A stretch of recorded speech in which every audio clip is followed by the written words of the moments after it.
find some shit I love to do, so I can live comfortable. Searching for a peace of mind, need that when it's time to rhyme. Perfect in every line, any chance I get, and I know it takes time, but I would never quit. Could be breaking down the. What up, man? It's your boy Diddy Knows Ball, and it's a lot of shit to talk about today. Um, First, I'm gonna be hitting on what the Hornets should do at number two. I'm gonna be talking can Ime and Monty rebuild their new teams, and Denver's success in the draft, leading them to the finals. Um, we at the point of the NBA season where nobody is really paying attention to basketball like that because it's only one thing going on. It's the finals. So we're paying attention to the finals, but outside of that, there's nothing going on. The draft is coming up, and I've been seeing a lot of debate between Scoot Henderson and Brandon Miller at number two for Charlotte, and a lot of people think Brandon Miller is a consolation prize, a fit pick. I don't believe that's true. I think Brandon Miller fits perfectly with what the Hornets have in place, and especially LaMelo Ball being the star player over there for Charlotte. Because you can say what you want about LaMelo Ball, like he plays too much, he gets injured too much. But let's just look at his first 2 years. His rookie year, won Rookie of the Year, got it, the Charlotte Hornets to the play-in. His second year, he was an all-star. Third year, he got hurt, but I think they was tanking, so they kind of shut him down. But LaMelo Ball, in my opinion, is just as good, if not better, than Tyrese Halliburton. And it's clear you can win with LaMelo Ball. He's getting the Hornets to the play-in consistently when he plays. The thing about the Hornets is you paid Terry Rozier, you paid Gordon Hayward. Miles Bridges did what he did, so now he can't play. LaMelo keeps getting hurt. The coach they had wasn't that great of a coach. But other than that, it's a lot to work with in Charlotte. Let's take a look at their roster real quick. Um,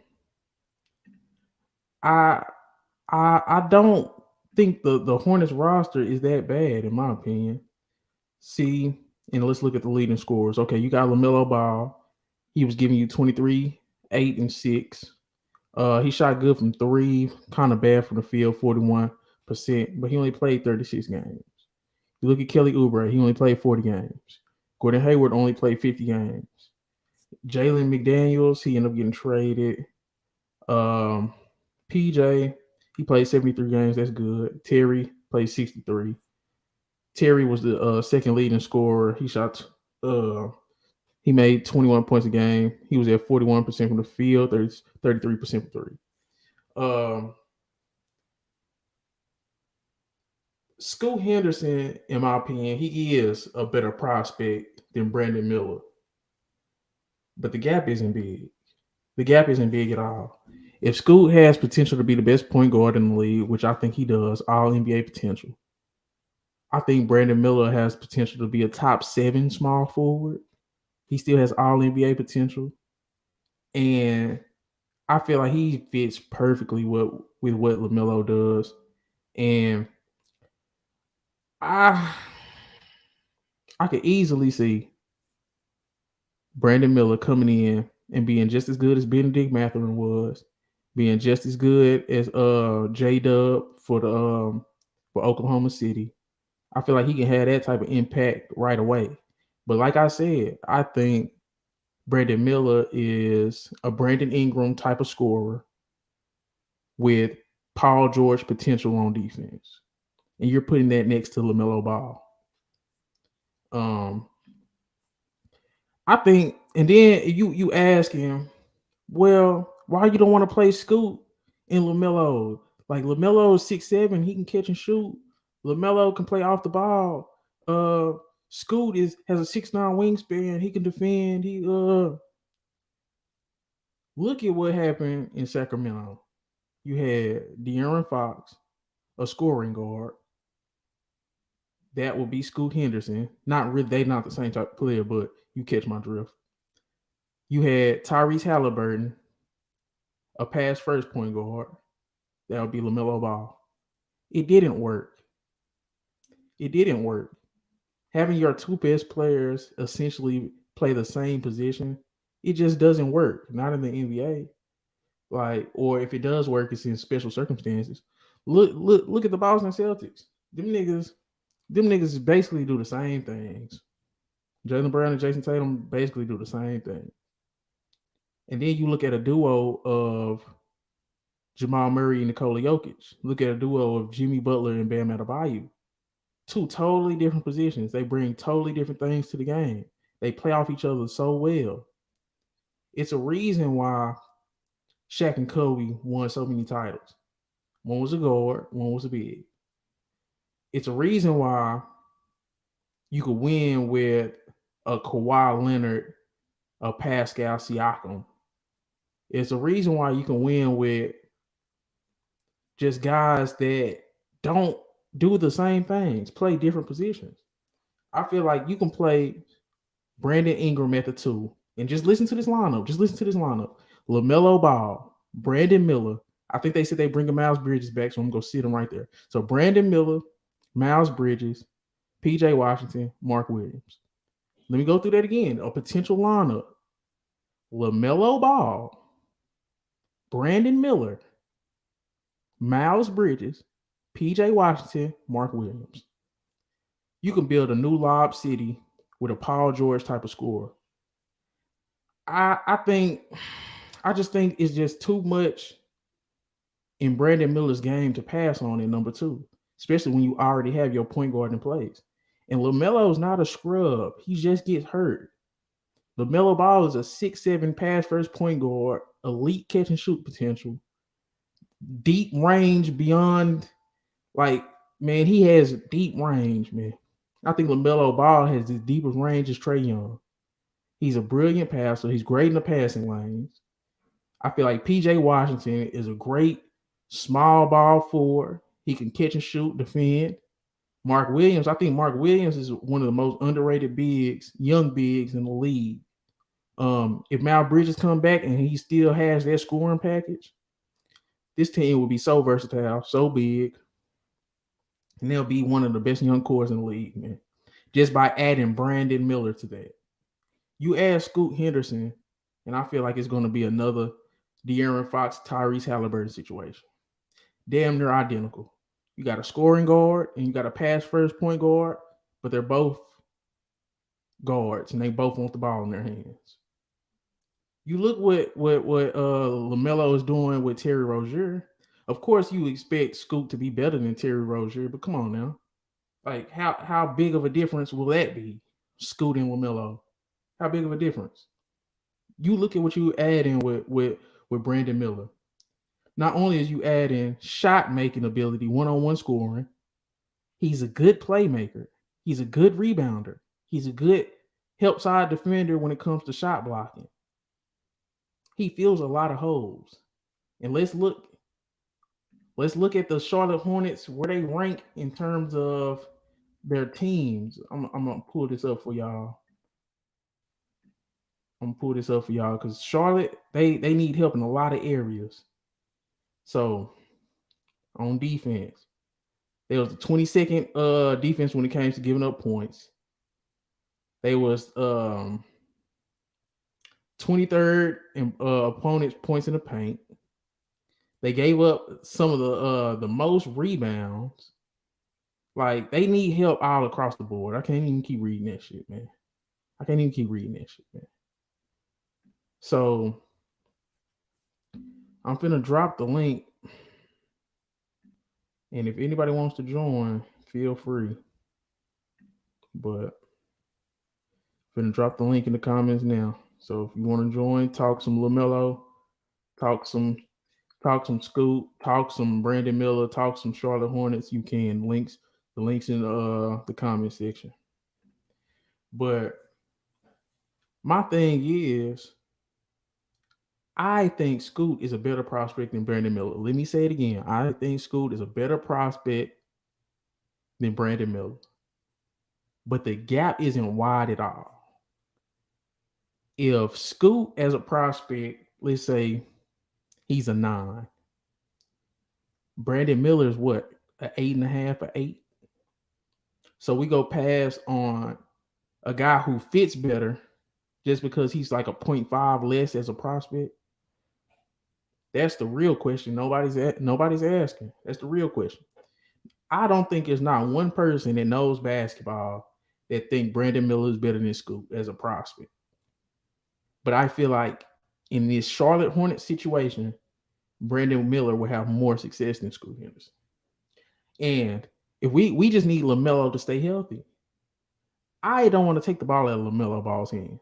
And if I do, it's going to be only for a secondary playmaker like Brandon Miller. I think those two offensively match made in heaven. And I feel like we're underestimating Brandon Miller and what he has had to do in his career up to this point. He went to Cane Ridge High School. He didn't play in the NIBC where all the top high school basketball talent. He didn't play at a national powerhouse. He played at his local high school, and he didn't even win a championship.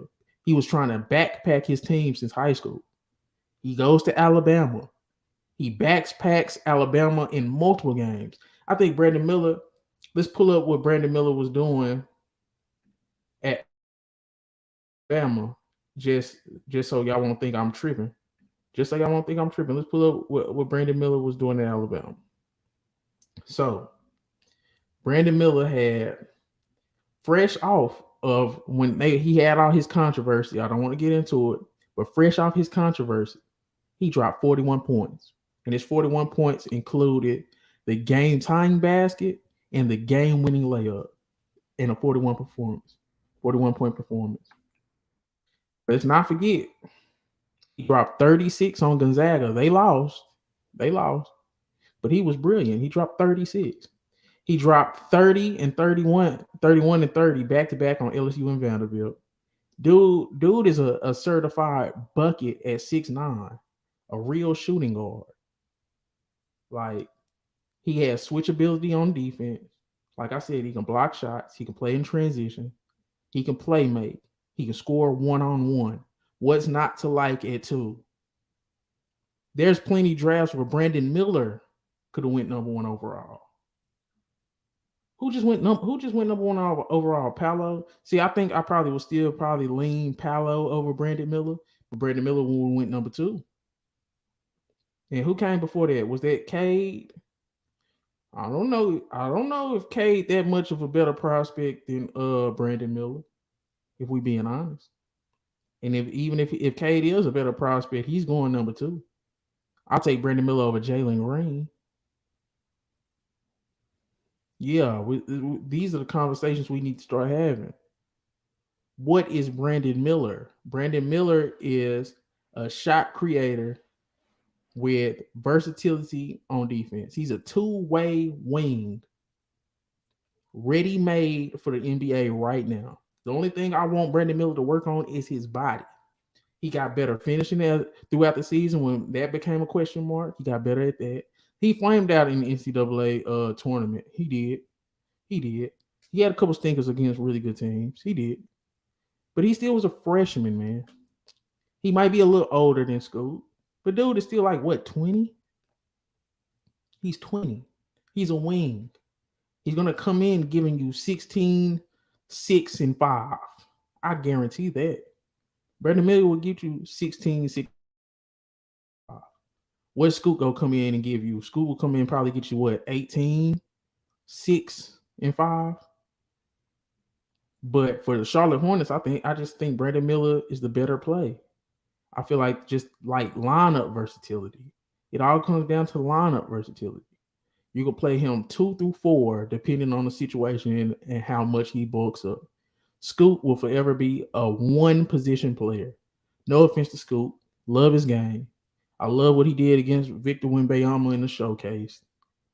I love that he went to the G League at night, worked on his game. He's a better shooter than what people think. Scoot is a great prospect. But if Brandon Miller goes number 2, just know it was more than a fit pick. Uh, let's move on.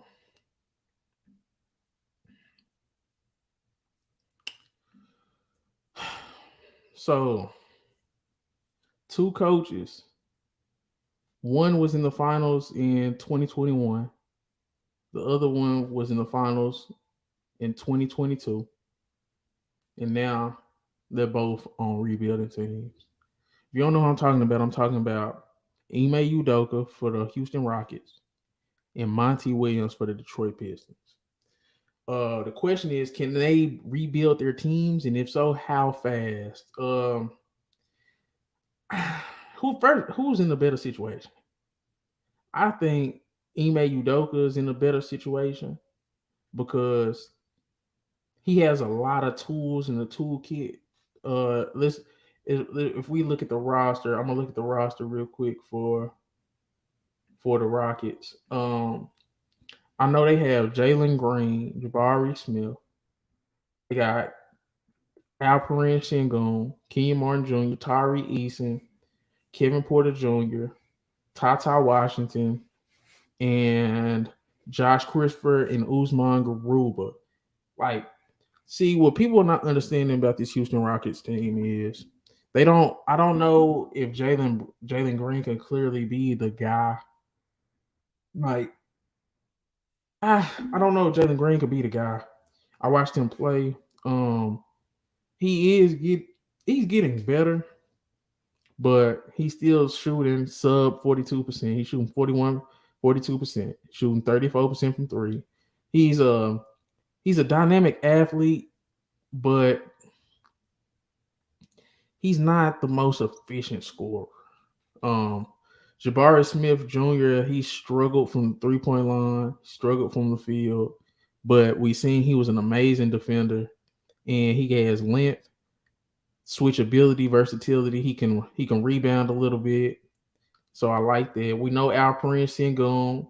He can he can facilitate, rebound, score in a low block. He's like they. I done heard the comparisons to like a poor man's Jokic, and he kind of is.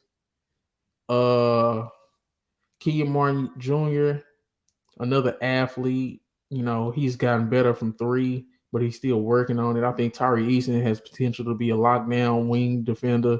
He has like Trevor Ariza type potential to me. I feel like Tata Washington will eventually work his way into the rotation. I like Usman Garuba as a defender, Josh Christopher as potential six man, but it's no standout guy on this team. There's no real life guard facilitator on this team. But if you look at how Ime Udoka coaches, he's a defensive coach, and he has a lot of defensive pieces on his team, especially with Jabari Smith, with Tyree Eason, Garuba. I think Jalen Green, Kevin Porter Jr., they have enough size and athleticism to be serviceable defenders if they buy in. But I do think they need a facilitating guard, and they need a clear number one option. Can Jalen Green be that? Can Kevin Porter Jr. be that? I think a guy like Anthony Black would be perfect for Houston Rockets because you could slot him in and you could still play him, Kevin Porter Jr. and Jalen Green at the same time. So like a potential lineup of Anthony Black, Kevin Porter Jr., Jalen Green, Jabari Smith, and Alperen Sengun. I like that. And then you'll have Josh Christopher, Tyree Eason, Kenyon Martin Jr., Jay Tate, Garuba, those guys coming off the bench. You hear the Harden rumors, the Jaylen Brown rumors. I wouldn't even mind it because I don't just see a clear cut number one guy that I'm in love with for this team. So I do think with how Ime Udoka coaches and just what he does as far as defense principles, I do think he would be a very good coach for this team with the pieces they got. They do need to add. They need to add uh, a facilitating point guard. I think you add Anthony Black and you actually allow him to be the point guard, make the decisions, run the offense. I do like that. You could either go with a guy like Case and Wallace, um, but I think a guy or even a Min Thompson. But then it's like you know, I just feel like Houston got they can do a lot. They can do a lot, especially what pick they got. I'm not sure what pick they got. I know they got a top 5 pick, so it's a lot of ways they can go. And I trust Ime Udoka, especially his defense, the pieces they got. I feel like they can make a play and push. He's gonna bring professionalism. I know that sounds crazy because we know what Ime got going on. It sounds crazy because we know what Ime got going on. But Ime gonna bring a professionalism to that team. He gonna bring a defensive mindset to that team, a seriousness that they last coach didn't have. I don't even remember that dude name. I don't even remember that dude name. The last coach they had, but I think Ime Udoka will be very good in Houston. Now the question is, what is Monty Williams going to do in Detroit? What is Monty Williams going to do in Detroit, man? I'm scared to look at this roster, but I'm gonna do it anyway. Uh, I think Detroit Pistons is probably the worst situation in the league, in my opinion, because let's keep it a buck. Their best player was Bojan Bogdanovic. I like Bojan Bogdanovic. Real good player. I really thought he would slip on in Utah. 33 years old though, man. And he was a fourth, what was he, a third, fourth option in Utah? Number one option in Detroit. Clearly their best player, in my opinion. Dude had shot like 49% from the field, 41% from three. He averaged 22 a game. I think he was the best player on that team. Um, I think Cade, I hate to say it, Cade, Texas, he's a Texas kid, but I hate to say it. I don't think Cade is going to be what we thought he was going to be. I still think he could be good. I think he could be good. Borderline. I think he has all star potential. I'm not gonna say all NBA potential yet for Cade, but I don't know if Cade is necessarily that guy. Even in the games he played, he shot bad. He was like 41% from the field. He was about 30% from three. He's not super athletic. He's a solid defender, but I remember people was trying to compare him to Luca. I never seen it. I thought he was a Paul Pierce type of player, and I I just don't really like this roster. I'm not gonna lie to you. You got Cade, you got Bogdanovich, you got Jaden Ivey, you got Isaiah Stewart, Killian Hayes, James Wiseman, Jalen Duren, Marvin Bagley. Ah, there's nobody I love on this roster. There's nobody I love on this roster. It seems like with every roster is at least a couple guys that I love. Even when we were just talking about the Rockets, like for his role, I love Jabari Smith as a versatile defender. I love him in that role. I love Alperen Sengun as a center that can play, make, and score in the low post. I love him in that role. Uh, but I look at Detroit. I like Ivy. But how good is Ivy really? He's solid, but he shot 41%. He shot 34% from three. If that goes up next year and I see his decision making get a little bit better, because he did have three turnovers game and only 5 assists, I want to see if he can really step up his playmaking and his decision making. I want to see him get better, not at just getting to the hole, but finishing at the hole, because he can get there. He's an elite first step, but I want to see him finish better. And like it's like with Jaden Ivey, sometimes it feels like he's a football player playing basketball. Just the way he moves, and he's not the most graceful guard I've done seen. I'll leave it at that. I think Killian Hayes has the makeup to be a solid perimeter defender that you will stick on the best guards. Isaiah Stewart, I'm really kind of was impressed with Isaiah Stewart in certain moments. I think Isaiah Stewart is getting better as a shooter. And if he can add that consistently with the way he rebounds, the way he plays hard, I do like him as like a small ball 4 or 5. You can play with him with Duren. I really like Jalen Duren, but then you got Marvin Bagley and James Wiseman. So it's like it's very cluttered with overlapping skill sets in a front court. I probably would consolidate their front court, get some more shooting in there. If I look at the draft, like some players I would like for Detroit, I seen on Pick a Side podcast they was talking about Grady Dick. That's high 5. So if they want Grady Dick, I will probably trade 5 and trade down for more picks, get Grady Dick and a couple more guys because they need more playmaking, they need more shooting, and they need more scoring. They just simply need a lot of everything. So I don't really know what Monty Williams would do.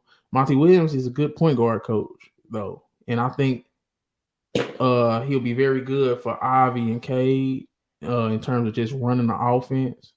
But I don't know if I'm sold on Ivy and Cade playing together just yet. Um, I don't know, man. I think Cade Cunningham probably isn't a point guard. He probably more of a wing, and if he's a wing, not. I don't think he'll be that great defending wings. So there is that. I don't know. The Detroit roster is very, very depressing. I'm not gonna lie to y'all. I'm not gonna lie to y'all. The Detroit roster is very depressing. Um, so if I had to choose between which situation is better between Ime and Monty, I would have to go with Ime and Houston right now. Just because Houston is a market that I know people will want to play in if it's the right situation, right coach. I think Ime is the right coach, and I think that's the right situation. They got pieces to trade. They got pieces to keep. You look over there in Detroit, what Monty has. He got pieces. Uh, uh, I rather have. I rather have Houston situation than the Detroit situation. They got a clogged up front court with overlapping skill sets. Your supposed to be superstar player, potential player, doesn't play. Only played 12 games his sophomore year after being hurt his rookie season. And then when the 12 games K did play, he wasn't good. They just keep calling spade a spade. He wasn't good. Jaden Ivey, he showed the most flashes on your team, and he's pretty erratic. Um, Bojan Bogdanovic was your best player in Detroit. That's not good, even though I love Bojan Bogdanovic. Link in the description, man. If y'all want to come to the show, man, I dropped the link. Anybody can come on talk some basketball with me. Right now we're talking about Ime and rebuilding their new teams. This a new challenge for both them guys, man. And I ain't gonna lie to you. I'd rather have I'd rather have Ime job in Houston, man. Not just because I'm from Dallas and that shit not that far, but I don't think Detroit a good situation, man. They had to make Monty Williams the most highest paid coach in the NBA. This nigga just lost his job in Phoenix, man. And he just to get him on board, you have to make him the highest paid coach in the league. I don't think nobody's looking at the Detroit situation like that's an easy fix. And I pride myself on looking at the draft and saying, oh, I could do this with this roster, I could do this with this player, I could do this. I look at that Detroit Pistons roster, I don't know what to do, y'all. I ain't gonna lie. If y'all feel like y'all know what to do, man, drop a comment, hop on. I got the link in the comment section. But I don't know what you would do with Detroit. And then my question is, who do y'all think is in a better situation? Ime or Monty Williams? Ime Udoka or Monty Williams?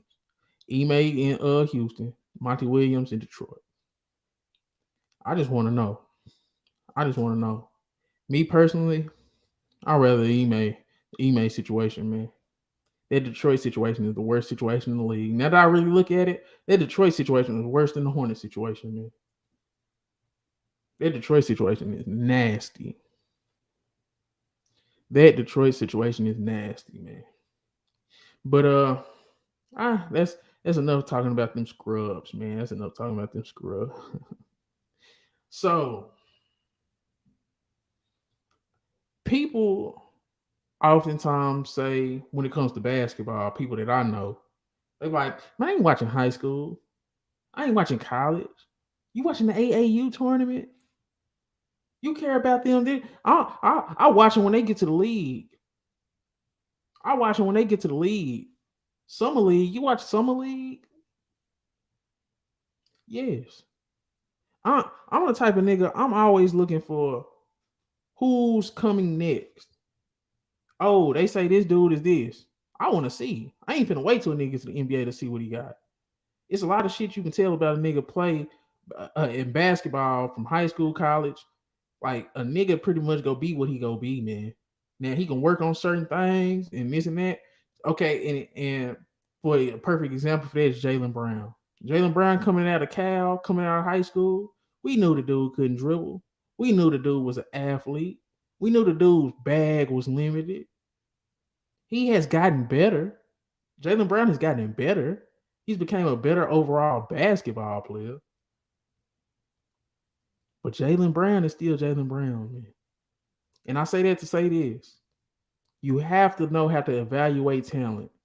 And that means you can't ignore what people go through in high school. You can't ignore what people go through in college. You can't ignore the summer league. You can't ignore the preseason. Not if you really want to know ball. And the Denver Nuggets, I ain't gonna lie. Since Nikola Jokic has emerged as a star in the league or a potential star in the league, since I remember when Nikola Jokic was playing for Serbia against the USA, and I'm like, dang, this the dude that's on the Nuggets. He got some. He got some. He looked good. I ain't think he'll be this. Nobody did. But Denver had Yusef Nurkic and they had Nikola Jokic. They made their decision quick. They moved on from Nurkic quick. They thought they had something with Jokic. And they acted on it quick. And I just wanted to because I was just thinking about Denver, man. Denver, I've been waiting on this Denver team since the bubble, bro. That bubble shit wasn't no fluke. Jokic a dog. Jamal Murray has been a dog since Kentucky. If anybody watched Jamal Murray at Kentucky, ain't no way in hell you think this is a fluke. Ain't no way in hell you think this came out of nowhere. Jamal Murray has been a killer since Kentucky, man. Let's not forget. Devin Booker was at Kentucky. They weren't at Kentucky at the same time, but Devin Booker was at Kentucky. He was coming off the bench. We knew what Booker was going to be, but he still was coming off the bench. Jamal Murray was starting. He was the engine. He was the play. Jamal Murray at Kentucky, he was that guy. I don't know why we forgetting that. Yes, Devin Booker the best shooting guard in the NBA, but we not finna act like Jamal Murray wasn't the Kentucky guard that he was before Devin Booker. If it wasn't for them injuries, man, ain't no telling what Jamal Murray, where the Nuggets and Jamal Murray would be, man. Jamal Murray has never been a guy that you would look at and be like, he nice, he straight. No. When you watch Jamal Murray, if you know ball, you watch Jamal Murray, you looking at that dude play basketball, you like, man, nah, that nigga nice, man. He's a killer. He's a killer. And when I say killer, I mean he wants the ball when the pressure's on. He wants the ball when the team is slipping. Jamal Murray, since Kentucky, and this is all go come back into Denver success in the draft, leading them to the finals. Jamal Murray has been doing this. He's been doing this since Kentucky, man. The clutch performances, the starting of runs, the stopping of runs, big shot after big shot, tough shot after tough shot. Jamal Murray's been doing this. And I just want to run through the draft picks that Denver has had since 2014. So in 2014, they got Nikola Jokic at 41. 2015, they whiffed. They got Emmanuel Mudiay at number 7. 2016, they got Jamal Murray at number 7 and Malik Beasley at 19. 2017, they got Monte Morris at 51. 2018, they got MPJ at 14. 2020, they got Zeke Naji at 22. 2021, they got Bones Highland at 26. 2021, that was Bones Highland. 2022, they got Christian Brown at 21. So I'm looking at this. I see Jokic, 2014, hit. Emmanuel Mudiay, 2015, miss. Jamal Murray, 2016 hit. Malik Beasley 2016 hit. 2017 Monte Morris 51 overall pick. That's a hit because if it wasn't for Monte Morris, you wouldn't have KCP. 2018 MPJ 14 overall hit. People wanted him to go higher, but they didn't trust his health. And everybody was saying it was a gamble for Nuggets to pick him and pick him up. I know he's been struggling in the finals, but he's a young player. But that still was a hit. I remember people didn't want to draft MPJ. People were scared of MPJ and his medicals. Denver took a risk on him, and it kind of paid off. I still got hope for MPJ. He's not playing that good in the finals, but he's done had moments in these playoffs. Zeke Naji, 2020. I think Zeke Naji eventually will find his way into the rotation after Jeff Green is gone. 2021 Bones Highland's an idiot. No offense. I love Bones Highland's game. I really like Bones Highland's game. But no offense, Bones Highland's an idiot. You left your 6-man position or 7th man, 8th man, whatever position he was on Denver, to not play for the Clippers until late in the playoffs where they had no choice but to play you because Paul George and Kawhi out.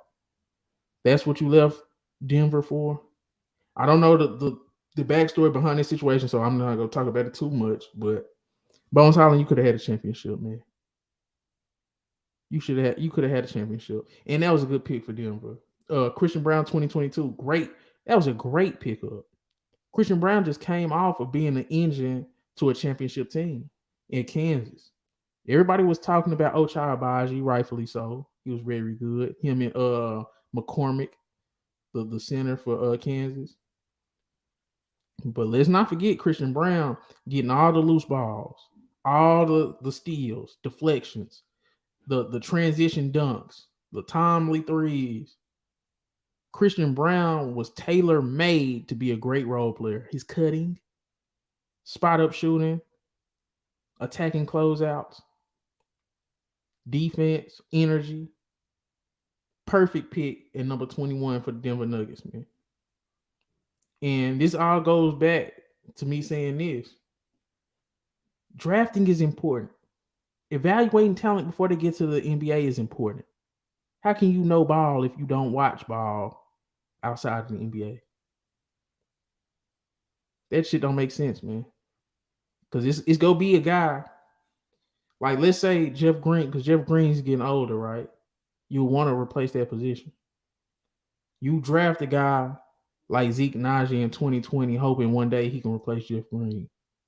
You draft a guy like Christian Brown in 2022, hoping one day he could replace KCP.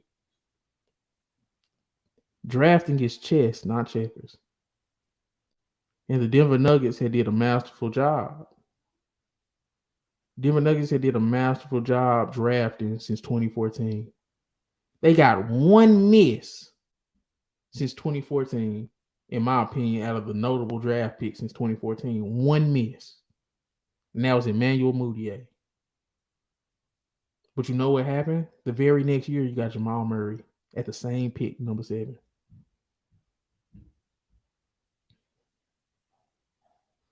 Drafting is important, y'all. Make sure you like, comment, subscribe. If you want me to talk about something, let me know. If you want to come on the show, links in the comments.